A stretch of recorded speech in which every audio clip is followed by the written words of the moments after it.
আচ্ছা, আজকের ক্লাসে আমরা দুটো রিয়াকশন নিয়ে কথা বলবো। প্রথম রিয়াকশনটা হচ্ছে চিচি-বেবিন রিয়াকশন। চিচি-বেবিন রিয়াকশন যে তোদের সিলেবাসে আছে, এবং তারপরে অল্প একটু আমরা সময় পেলে গত ক্লাসে যেখানে আমরা শেষ করেছিলাম সেইটা বায়ার-ভিলিজার অক্সিডেশন নিয়ে আবার একটু আমরা দু একটা एग्जांपल আমরা দেখব। এখন প্রথমেই আসি যে চিচি-বেবিন রিয়াকশন, এটাও আন্ডারগ্র্যাজুয়েটে পড়া হয়েছিল। চিচি-বেবিন রিয়াকশন কার হয় না, মেনলি হচ্ছে পিরিডিন সিস্টেমের হয়। পিরিডিন সিস্টেমের উপরে চিচি-বেবিন রিয়াকশন হয়।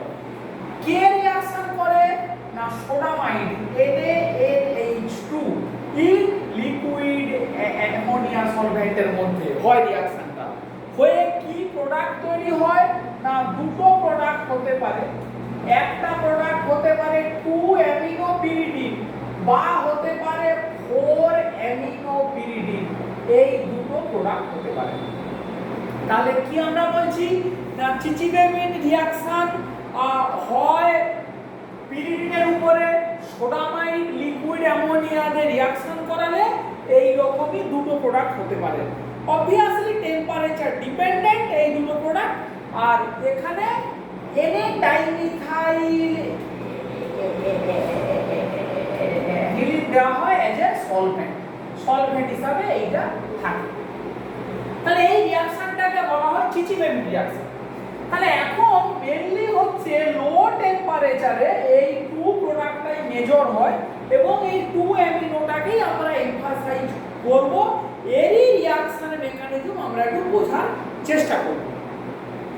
তাহলে রিঅ্যাকশনের মেকানিজমটা কিভাবে হবে না, এই রকমই প্রথমে NH2 মাইনাসটা এই টু পজিশনে নিউক্লিওফিলিক অ্যাটাক করবে, because negative charge will be stabilized by nitrogen atom.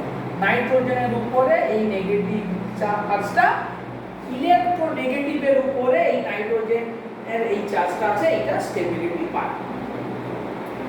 এবারে দেখ এই পরে মেকানিজমটা মানে কিরকমই হতে পারে না, এই মাইনাসটা অ্যাটাক করলো, এইচ মাইনাসটা বেরিয়ে যাবে। এখন এইখানেই কিছু প্রশ্ন আছে যে প্লাস কে বেরোলো, এইচ মাইনাস।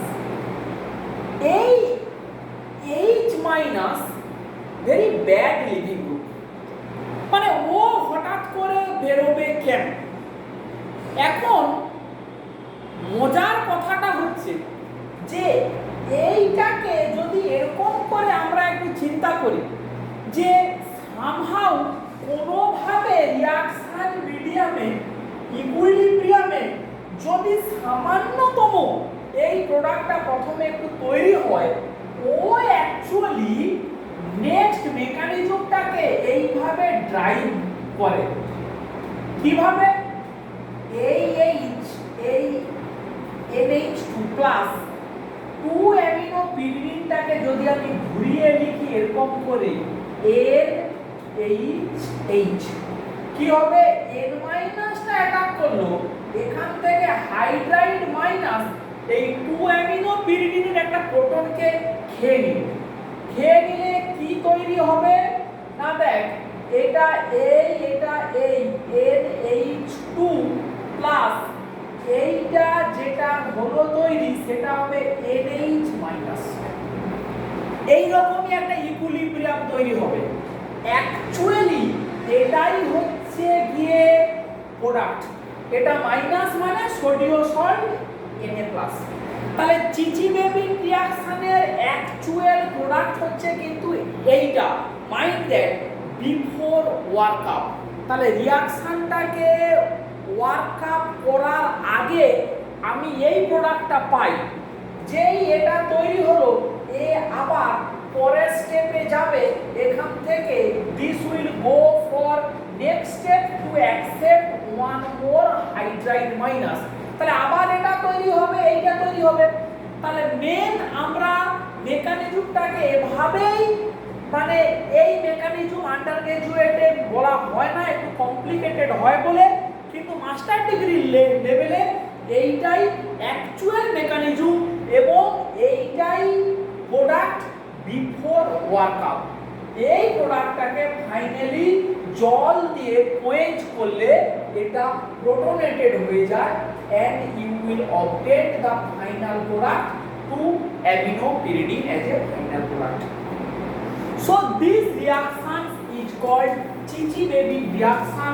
pyridine থেকে আমরা কি পাবো না 2-aminopyridine বেস।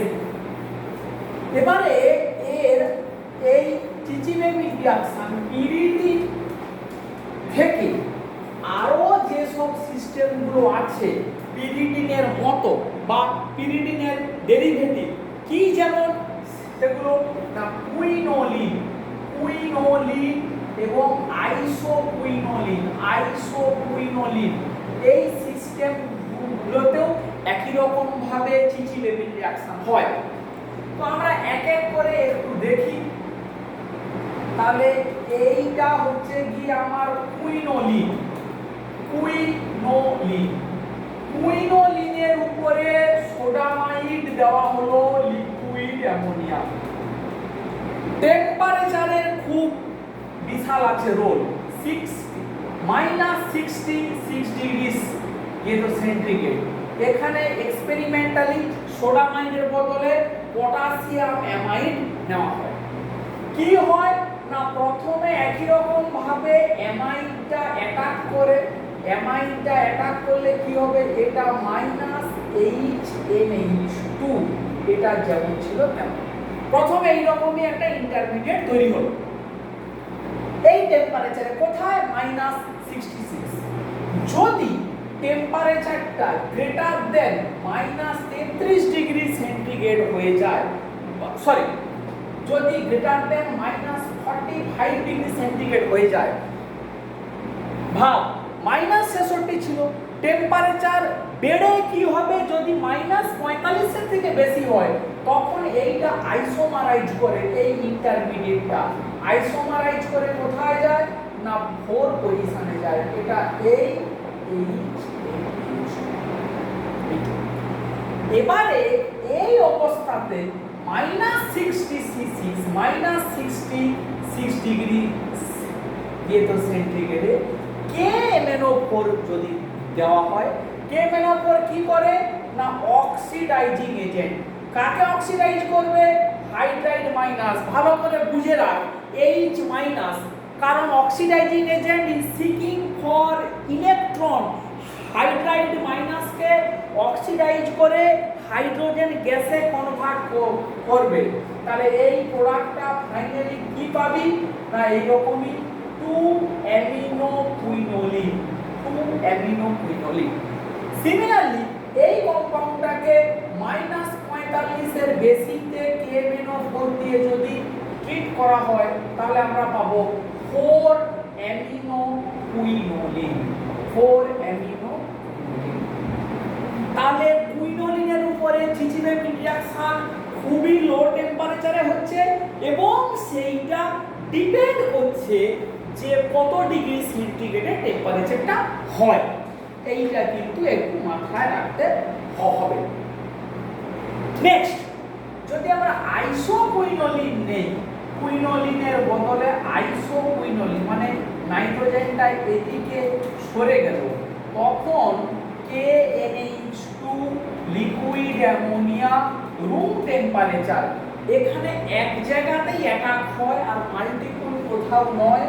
কোথায় অ্যাটাকটা হবে ইনটিউশন করতে পারা উচিত যে এই পজিশনে অ্যাটাক হলে এই মাইনাস চার্জটা নাইট্রোজেনের উপরে থাকে, এখানে KMnO4 দেওয়া হয় যে কিনা H মাইনাসটাকে স্টেবিলিটি দেবে। দিলে ফাইনাল প্রোডাক্টটা কি পাওয়া যাবে এটা NH2। So this is the basically আমাদের বলবো যে Chichi-Bebin রিঅ্যাকশন, এইটাই হচ্ছে কি আমার Chichi-Bebin রিঅ্যাকশন। এবারে মজার ব্যাপারটা দেখ, যদি সাবস্টিটিউটেড কুইনোলিনের উপরে রিঅ্যাকশনটা মানে করানো হয় তখন দেখ মজাটা দেখ বিশেষ করে যদি স্ট্রং ইলেকট্রন উইথড্রয়িং গ্রুপ থেকে থাকে, মনে কর এক্সেপশনাল কেসগুলোর উপরে আমরা এমফাসাইজ করছি, এই রকমই একটা কম্পাউন্ড যদি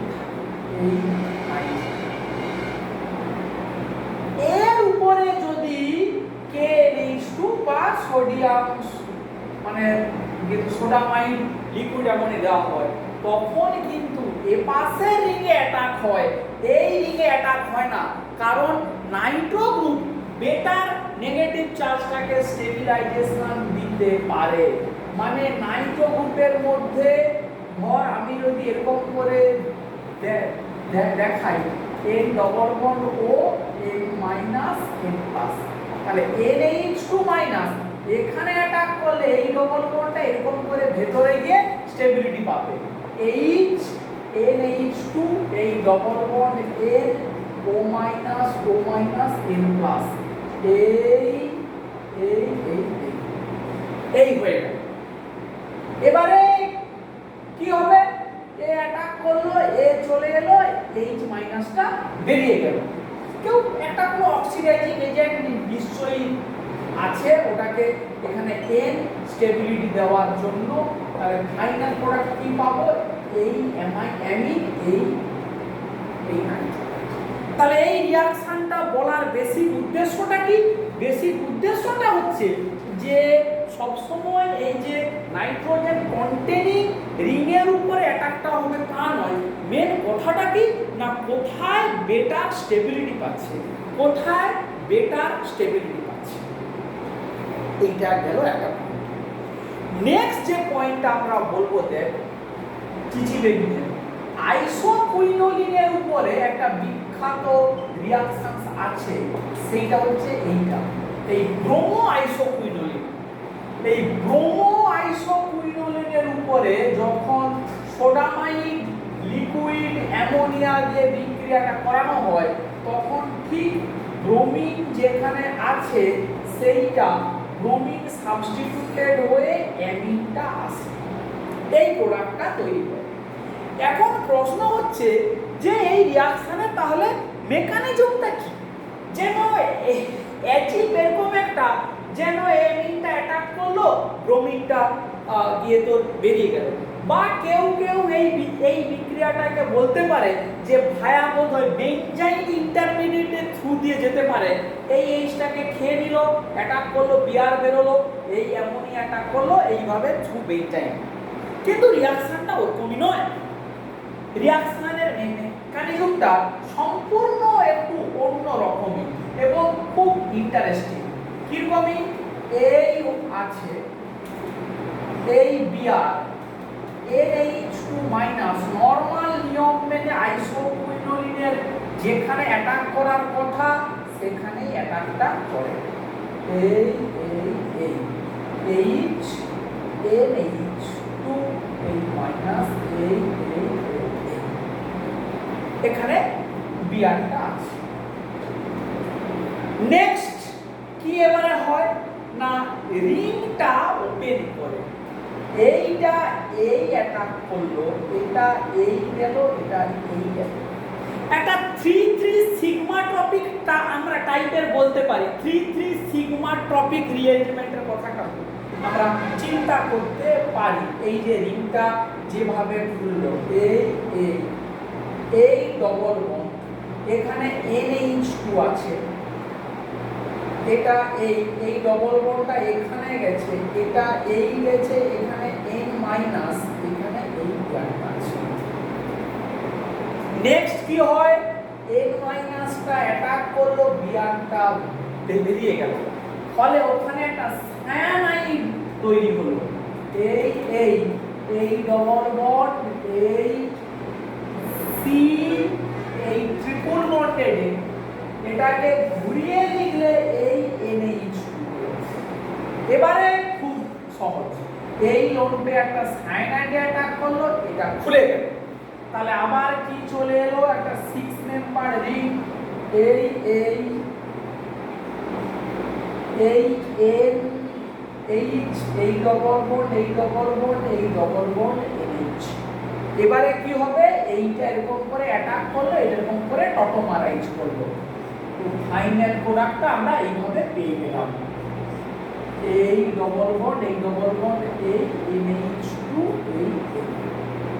এই পেয়ে গেলাম। তাহলে মেন যে বক্তব্যটা এই রিঅ্যাকশনের দেখ, একটু চিন্তা কর, আমরা যদি এই নাইট্রোজেনটাকে এইখানে স্টার করি বা রেডিও লেভেলড করি, আইসোকুইনোলিনের রিংয়ের নাইট্রোজেনটাকে যদি আমরা এখানে স্টার করি, তাহলে সেই রেডিও লেভেলটা এইটা, সেই রেডিও লেভেলটা এইটা, সে এইটা, সে এইটা, সে এইটা। তার মানে নরমাল যেটা ভেবেছিলাম বোধহয় এই অ্যামাইনটা অ্যাটাক করবে, বিয়ার বেরোবে, এই নাইট্রোজেনটা বোধহয় এটা, সেটা কিন্তু নয়।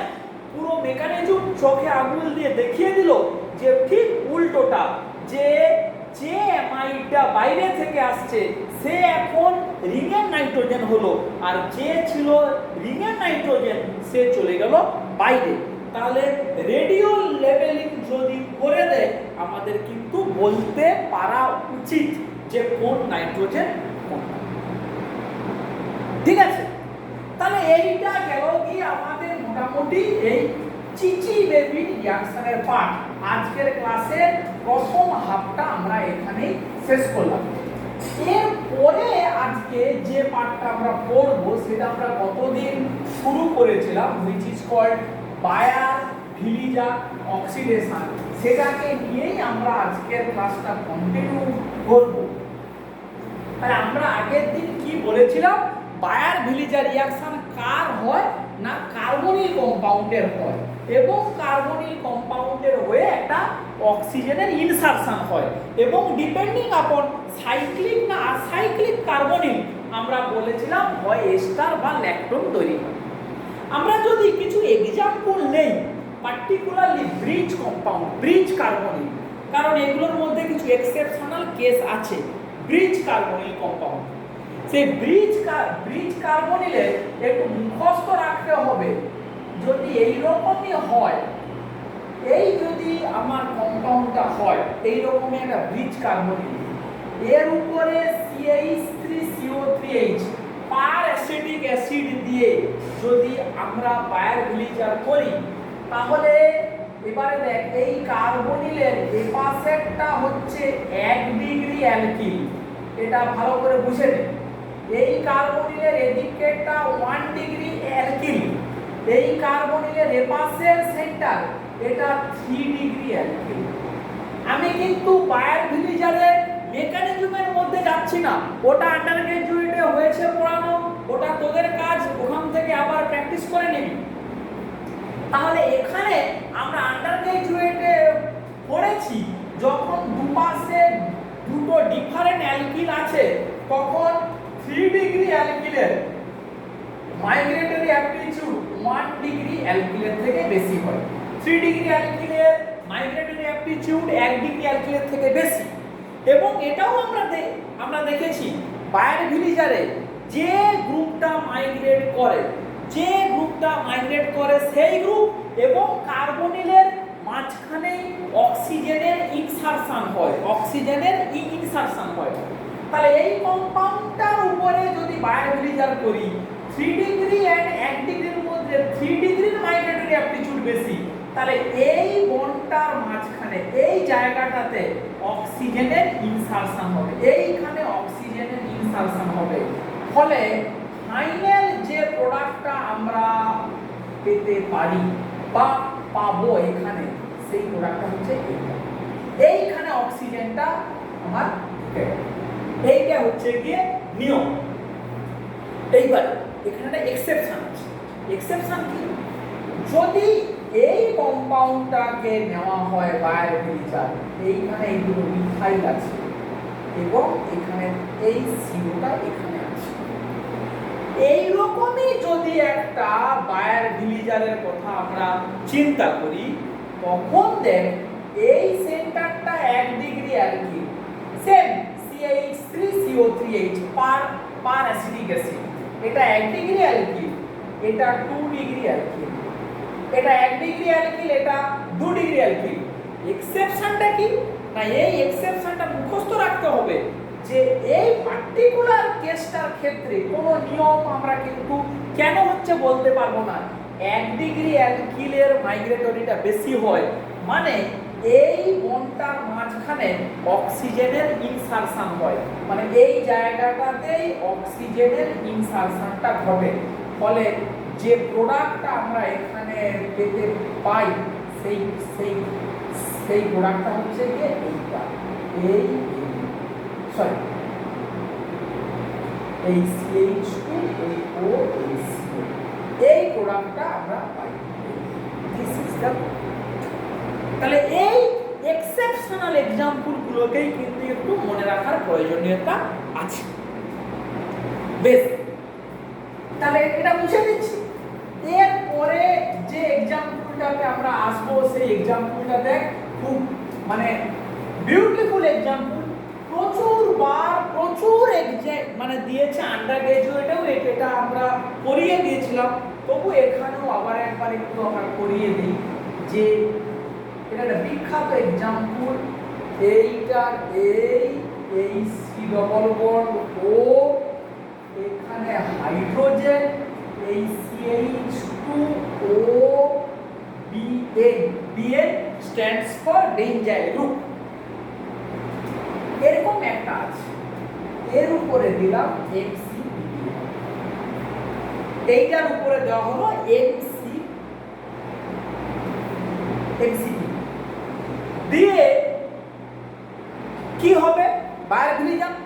তাহলে এই কার্বনিলের সাপেক্ষে এই দিকটা হচ্ছে 2 ডিগ্রি অ্যালকিল, এই দিকটা হচ্ছে 1 ডিগ্রি অ্যালকিল।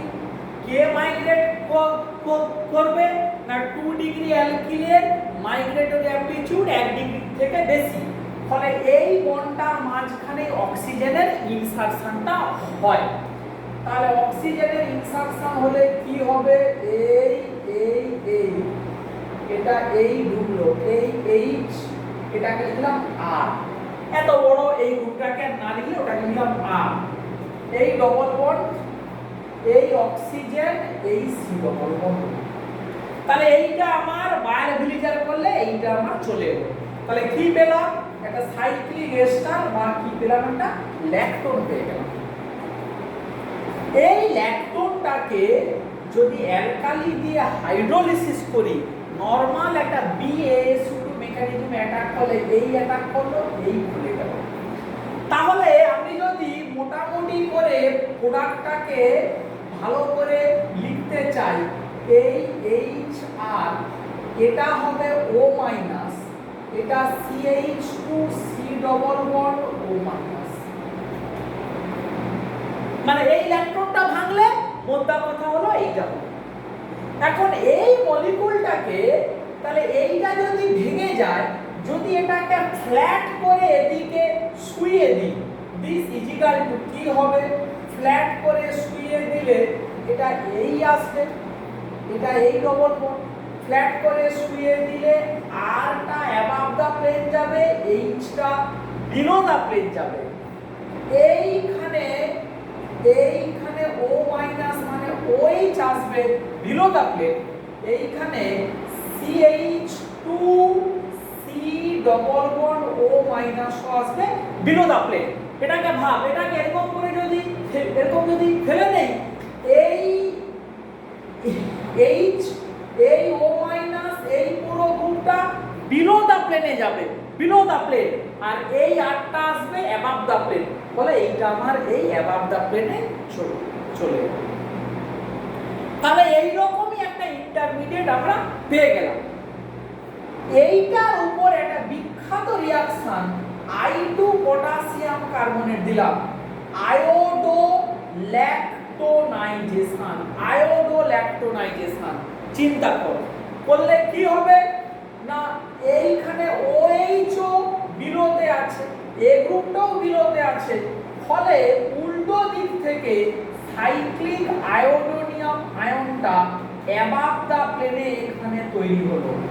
এইটা OH, এই CH2 C ডবল বন্ড, এই O মাইনাস, এবারে কি হবে, আমরা আন্ডারগ্রাজুয়েটে পড়েছি এই CO2 মাইনাসটা অ্যাটাক করবে, এরকম করে CI বন্ডটা খুলে যাবে। এবং শুধু তাই নয়, এখানে CI বন্ডটা এভাবে আছে বলে এটা অ্যাটাক করবে বিলো দা প্লেন থেকে। তাহলে যে প্রোডাক্টটা ফাইনালি আমরা পাচ্ছি তার স্ট্রাকচার এই আর এই OH, এইখানে অ্যাবাভ দা প্লেনে I, এই বিলো দা প্লেন CH2, এই বিলো দা প্লেন অক্সিজেন, এই কি অসাধারণ একটা রিঅ্যাকশন, শুধু ভাব। সিম্পল এরকম একটা মলিকুলকে নিয়ে বায়োভিলিজার ফলোড বাই হাইড্রোলিসিস করে আয়োডোল্যাক্টোনাইজেশন করলাম, করে দেন একটা 5 মেম্বার রিং, তার 5টা জায়গাতেই স্টিরিওকেমিস্ট্রি ফিক্সড হয়ে গেল। 5টা জায়গাতেই স্টিরিওকেমিস্ট্রি ফিক্সড হয়ে গেল। আবার বলছি, 5টা জায়গাতে স্টিরিওকেমিস্ট্রি ফিক্সড হয়ে গেল। এই মলিকুলটার গুরুত্ব কি না, এই মলিকুলটার গুরুত্ব হচ্ছে this is the precursor molecule for synthesizing naturally occurring hormone, যার নাম হচ্ছে প্রোস্টাগ্ল্যান্ডিন। প্রোস্টাগ্ল্যান্ডিন, যাদের কাছে নরম্যান কক্সনের বই আছে তারা দেখবি যে এই স্কিনটাকে কাজে লাগিয়ে এরকম একটা মলিকুল তৈরি করে এখান থেকে কিভাবে প্রোস্টাগ্ল্যান্ডিন ই না প্রোস্টাগ্ল্যান্ডিন E2 কোনটা তৈরি করেছে একটু দেখে নিবি। কারণ ন্যাচারালি অকারিং হরমোন মানে তার মাল্টিপল স্টিরিও সেন্টার আছে এবং দোজ স্টিরিও সেন্টার ফিক্সড, এবং সেই ফিক্সড স্টিরিও সেন্টার ওয়ালা কম্পাউন্ড তৈরি করার জন্যই এরকমই একটা স্কিমের সাহায্য নিয়ে প্রত্যেকটা পয়েন্টে স্টিরিওকেমিস্ট্রিটাকে ফিক্সড করছে। এইটার পরে তোরা একটা রিঅ্যাকশন প্র্যাকটিস করবি, এইটার উপরে NBU3SNH মানে ট্রাই নরমাল বিউটাইল তিন হাইড্রাইড আর AIBN দিয়ে কি হবে এটা তোরা প্র্যাকটিস করবি। এটা তোদের উপরে দেওয়া থাকলো যে কি হবে এই রিঅ্যাকশনটা করবে। তাহলে ট্রাই বিউটাইল তিন হাইড্রাইড আর AIBN, এটা একটা রিডিউসিং এজেন্ট। তাহলে আমরা কি শিখলাম না, আমরা এরকম করে বায়োভিলিজারের একটা অ্যাপ্লিকেশন শিখলাম। অ্যাপ্লিকেশন শিখে আমরা কিভাবে প্রোস্টাগ্ল্যান্ডিনের প্রিকারসর মলিকুল তৈরি করতে পারি সেইটা আমরা শিখলাম। আচ্ছা, আগের দিন ক্লাসে লাস্ট যে পয়েন্টগুলো বলেছিলাম সেগুলো আমি জানি না যে তোরা আদৌ কি পড়াশোনা করেছিস কি করিসনি, একবার একটু স্মরণ করিয়ে দেই, তাহলে এই মানে খেয়ে বুঝে হয়তো পাবি না। প্রথম যে কোশ্চেনটা ছিল যে বেনজালডিহাইডের বোতলে কি করে আমাদের বেনজোইক অ্যাসিড কন্টামিনেশন থাকে, মানে ইমপিউরিটি থাকে, বা বেনজালডিহাইডের বোতলকে মাল্টিপল টাইম খুললে বন্ধ করলে ছিপির মুখে সাদা সাদা সলিড তৈরি হয়। ওই সাদা সাদা যে সলিড হয় তৈরি, that is nothing but benzoic acid. Benzoic acid সাদা সলিড কি করে তৈরি হয়, রিঅ্যাকশনের মেকানিজম কি না, এই আমার বেনজালডিহাইড এই যখনই মাল্টিপল টাইম খোলা বন্ধ করা হচ্ছে, বাতাসের অক্সিজেনের সংস্পর্শে আসছে কে না বেনজালডিহাইড। অক্সিজেন মানে তার মধ্যে ডাইরেটিক্যাল ক্যারেক্টার আছে, সে কি করতে পারে অক্সিজেন ডাইরেটিক্যাল যেমন ক্যারেক্টার এবং সানলাইটের মাধ্যমে এই বন্ডটার মধ্যে ইনসারশন করতে পারে, মানে ও ডটটা এই ডটটাকে খেয়ে নিল, তারপরে এটা এখানে জুড়ে গেল। তাহলে কি তৈরি হবে, অল্প পরিমাণে, এরকম নয় যে সবটাই হচ্ছে তৈরি, খুব সামান্য পরিমাণে। তাহলে এবং যত বেশিবার খুলবো বন্ধ করব, অক্সিজেনের সংস্পর্শে তত বেশি আসবে, এবং সানলাইট লাইট পড়লে সামান্যতম যদি ঢুকে যায় অক্সিজেন বেনজালডিহাইডের মধ্যে, তাহলে এই মলিকুলটা তৈরি হবে। এই মলিকুলটাকে না পার বেনজোইক অ্যাসিড, এটি যে পার অ্যাসিড, যে এই পার অ্যাসিডটা তৈরি হলো PaHCO3H, এ কি করতে পারে না যে বেঞ্জালডিহাইড আছে তার উপরে বায়ার ভিলিজার রিঅ্যাকশন করতে পারে।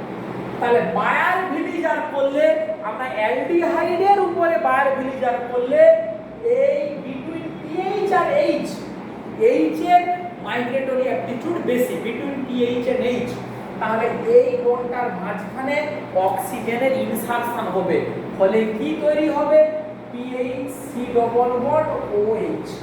আর এই পারবেঞ্জয়িক অ্যাসিড নিচে রিডিউসড হলে কি হবে P H C double bond O H. তাহলে বেঞ্জালডিহাইড পারবেঞ্জয়িক অ্যাসিড দিয়ে বায়ার ভিলিজার অক্সিডাইজড হয়ে হবে বেঞ্জয়িক অ্যাসিড, আর পারবেঞ্জয়িক অ্যাসিড নিচে রিডিউসড হয়ে হবে গিয়ে বেঞ্জয়িক অ্যাসিড।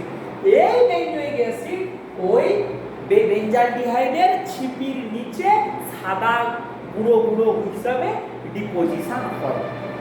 এইটা একটা পয়েন্ট বক্তব্য ছিল। অন্য একটা কি পয়েন্ট না, যখন ট্রাইফ্লুরো পার অ্যাসিড নেওয়া হয় তখন একটা বাফার দেওয়া হয়। তার কি কারণ? তার কারণটা আর কিছুই নয়, ধর এরকমই একটা আনসিমেট্রিক্যাল কার্বনিলের কথা বললাম, এই আনসিমেট্রিক্যাল কার্বনিলের উপরে CF3CO3H এই মলিকিউলটা যখন বায়ার ভিলিজার করবে, ধরলাম এই এস্টারটা তৈরি হলো, ধরলাম এর মাইগ্রেটরি অ্যাপটিটিউড বেশি, তাহলে এই এস্টারটা তৈরি হলো, প্লাস এটা কিসে হলো তৈরি CF3CO2H এ রিডিউসড হলো। তাহলে এইটার নাম কি ট্রাইফ্লুরো অ্যাসিডিক অ্যাসিড। এখন এই trifluoro acetic acid strong acid, because তিনটে ফ্লোরিনের স্ট্রং ইলেকট্রন উইথড্রয়িং এফেক্ট আছে। ও কি করবে এই এস্টারটাকে ভেঙে অ্যাসিড করবে, আর কি করবে অ্যালকোহল আর এই অ্যাসিড মিডিয়ামে এস্টার হাইড্রোলিসিস পুরোপুরি রিভার্সিবল রিঅ্যাকশন। প্লাস এখানে কে আছে CF3CO2H, তাহলে এই এস্টারটা ভেঙে এদিকে আসবে, এ আবার রিভার্সিবল ম্যানারে যখন এস্টারিফিকেশন করবে, আবার যখন এস্টারিফিকেশন করবে এই কার্বক্সিলিক অ্যাসিডের সঙ্গে এস্টারিফিকেশনটা হতে পারে, এই ট্রাইফ্লুরো অ্যাসিডিক অ্যাসিডের সঙ্গে এস্টারিফিকেশনটা হতে পারে, ফলে আবার CF3C+OR' এরকম একটা এস্টারও তৈরি হতে পারে। তাহলে এই যে একটা এস্টার থেকে আবার একটা এস্টারে কনভার্ট হয়ে গেল with in presence of the strong acid, এটাকেই বলা হয় ট্রান্স এস্টারিফিকেশন। আমরা তো এই এস্টারটা চাই না, আমরা তো এইটা চাই। তাহলে এই ট্রান্স এস্টারিফিকেশনটা হচ্ছে কেন? এই স্ট্রং অ্যাসিডটা তৈরি হয়েছে বলে। To prevent this trans esterification, sodium dihydrogen phosphate buffer have been used. এ কি করবে এই অ্যাসিডটাকে বাফার করে দেবে বা একে নিউট্রাল করে দেবে, ফলে ট্রান্স এস্টারিফিকেশনটা আর হবে না। এইটা মাথায় রাখতে হবে। আরেকটা লাস্ট কথা বলার, এইখানে যখনই আমরা বায়ার ভিলিজার করেছি তখনই আমরা এর সমসাময়িক একটা রিঅ্যাকশন ডাকিন রিঅ্যাকশনের কথা একটু চিন্তা করে নেব। PHCHO যেহেতু অ্যারোমেটিক অ্যালডিহাইডের উপরে অ্যালকালাইন হাইড্রোজেন পারক্সাইড দিয়ে অ্যাটাক করলে ফেনক্সাইড তৈরি হয়। এইটার মেকানিজমটা একটু দেখে নিবি তোরা, এবং এই ডাকিন রিঅ্যাকশনটাকে কাজে লাগিয়ে কি করে ক্যাটেকল থেকে কি এই অর্থো হাইড্রক্সি বেঞ্জালডিহাইড এই মলিকিউলটা থেকে কি করে ভ্যানিলিন তৈরি করা যায় সেইটা সিনথেসিস আন্ডার গ্রাজুয়েটে পড়ানো হয়েছিল। সেইটা আবার একটু রিক্যাপিচুলেট করে নেব, ঠিক আছে? তাহলে আজকের ক্লাসটাকে আমরা এখানে শেষ করব।